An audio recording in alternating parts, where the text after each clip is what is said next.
দীর্ঘদিনের পুরনো রথযাত্রা যারা করেন তাদের আর্থিক সহায়তা কিছু? হ্যাঁ, সেগুলো মাননীয় মুখ্যমন্ত্রী সে বিষয়ে কথা বলেছেন। তার ইচ্ছে যেগুলো খুব পুরনো অনেক দিনের সেগুলোকে আমরা সেইভাবেই দেখব। শ্রাবণী বেলা নিয়ে ভীষণ বড়ভাবে এটাকে ভাবা হয়েছে। বিভিন্ন জায়গায় রেস্টরুম, রাস্তায় জলের ব্যবস্থা,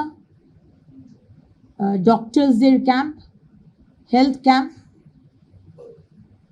toilets, bio toilets, unconstructed toilets, চন্দননগরের আমাদের যারা লাইটের কাজ করেন তাদেরকে দিয়ে সমস্ত রাস্তাগুলোকে সাজানো হবে।